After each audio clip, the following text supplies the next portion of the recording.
What's up, YouTube? Here once again. Here ready to give out a prediction. Well, my thoughts on a fight that I've really wanted to get to. And on May 5th on HBO, there's going to be two great fights that I'm really looking forward to. And that's Amir Khan versus Paulie Malignaggi. Paulie Malignaggi came off of a decisive victory over Juan Diaz. I actually went to the first fight here in Houston, and when I was there, I actually thought Juan Diaz won the fight.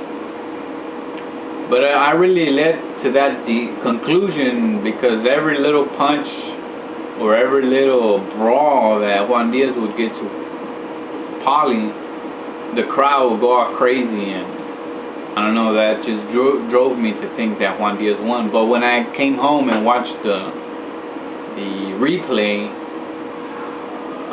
Paulie Malignaggi did beat Juan Diaz the first fight. But the second fight, he did it more decisively. And Amir Khan, I believe it is his first fight here in the States. We'll see how good of a competition he has. We'll see how he can fight against American fighters and see if he is a top junior welterweight. The welterweight and junior welterweight divisions are in tough competition to see who's on top.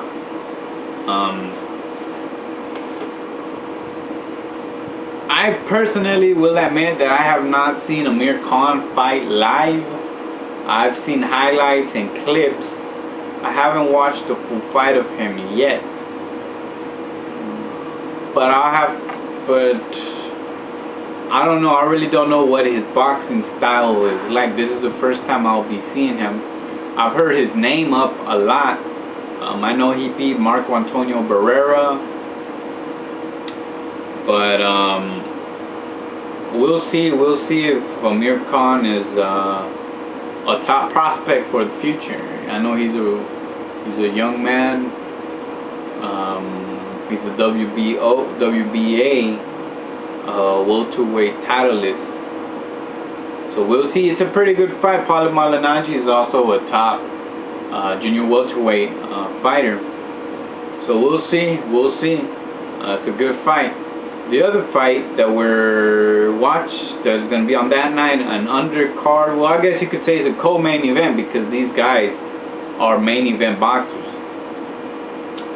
That's Victor Ortiz versus Nate Campbell. Nate Campbell is a veteran. He's gonna be definitely old school versus new school. Nate Campbell's been he's had a long boxing career. He has a lot of experience. Victor Ortiz is getting his name up. He fought a couple of months ago, which he dominated. I really forgot who it was that he fought, but I remember watching that fight. He has a good boxing style. He's very technical, very accurate, very good. But this fight will be great. I don't know if Victor Ortiz will be able to pull this off, because as we have seen with these older boxers, they actually, just because they're old doesn't mean you can push them off and push them out of boxing. These guys are still dominating, like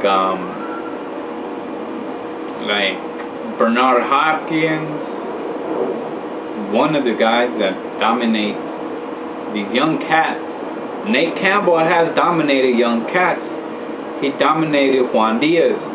He was Juan Diaz's first loss. Juan Diaz was actually just going in a straight peak. Just when he fought Nate Campbell, a lot of people thought Juan Diaz would win. But Nate Campbell just showed that he's still in boxing and he can still box top fighters. Victor Ortiz has a southpaw style, but he actually is right-handed. It's kind of weird, but Oscar De La Hoya is left-handed and he fights a conventional stance.